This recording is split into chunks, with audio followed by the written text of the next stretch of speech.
स्वागत है आपका मेरे चैनल लीगल क्लिनिक में। और इसमें आज हम जानेंगे कि संज्ञेय और असंज्ञेय अपराधों में क्या अंतर है, यानी कॉन्जेबल और नॉन कॉन्जेबल ऑफेंस में क्या डिफरेंस है। पहले यह समझ लेते हैं कि संज्ञेय अपराधों को सीआरपीसी की धारा 2C में डिफाइन किया गया है, जबकि असंज्ञेय अपराधों को सीआरपीसी की धारा 2L में डिफाइन किया गया है। इनमें जो पहला डिफरेंस है कि संज्ञेय अपराध गंभीर एवं संगीन प्रकृति के होते हैं, यानी ये बहुत ही सीरियस ऑफेंस होते हैं, जबकि असंज्ञेय अपराध सामान्य प्रकृति के होते हैं, यानी ये बहुत ही नॉर्मल ऑफेंस होते हैं।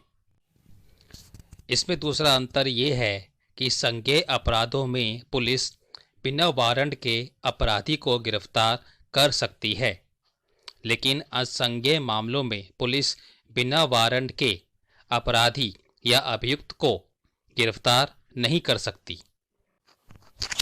नेक्स्ट डिफरेंस ये है कि संज्ञेय मामलों में पुलिस अधिकारी बिना किसी आदेश के अन्वेषण यानी इन्वेस्टिगेशन शुरू कर सकता है, लेकिन असंज्ञेय मामलों में बिना आदेश के अन्वेषण यानी इन्वेस्टिगेशन नहीं किया जा सकता है।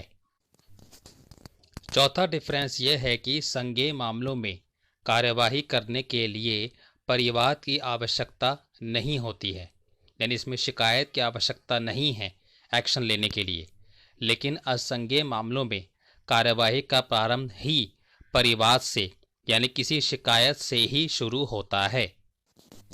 पांचवा डिफरेंस ये है कि कुछ अपवादों के अलावा 3 वर्ष या 3 वर्ष से अधिक कारावास से दंडनीय अपराध संज्ञेय अपराध होते हैं, जबकि कुछ अपवादों को छोड़कर 3 वर्ष या कम कारावास से दंडनीय अपराध असंज्ञेय अपराध होते हैं।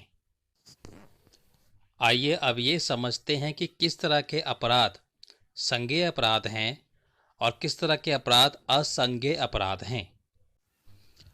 आईपीसी की धारा 302 जिसमें मर्डर आता है एक संज्ञेय अपराध है,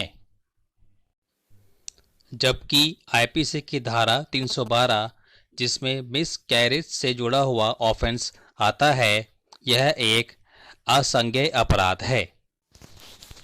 इसी तरह अगर कोई धार्मिक उत्सव बनाने के लिए कहीं कोई भीड़ इकट्ठा है और उसमें अगर कोई अवरोध उत्पन्न करता है जो कि सेक्शन 296 के अंतर्गत आता है आईपीसी में, तो यह एक संज्ञेय अपराध है। जबकि किसी की धार्मिक भावनाओं को ठेस पहुंचाना जो सेक्शन 298 आईपीसी में आता है यह एक असंज्ञेय अपराध है। इसी तरह अगर कोई पब्लिक सर्वेंट किसी युद्ध के कैदी को अपनी कस्टडी से भागने देता है तो यह आईपीसी के सेक्शन 128 में आता है जो कि एक संज्ञेय अपराध है। इसी तरह यदि कोई पब्लिक सर्वेंट किसी व्यक्ति को नुकसान पहुंचाने के लिए किसी कानून का पालन नहीं करता है तो यह आईपीसी के सेक्शन 166 में आता है जो एक असंज्ञेय अपराध है। तो यह थी जानकारी असंज्ञेय और संज्ञेय अपराधों में अंतर के बारे में। अगर आपको यह वीडियो पसंद आए तो वीडियो को लाइक और शेयर जरूर कीजिएगा और चैनल को भी सब्सक्राइब कीजिएगा। धन्यवाद देखने के लिए। अपना ध्यान रखें। नमस्ते।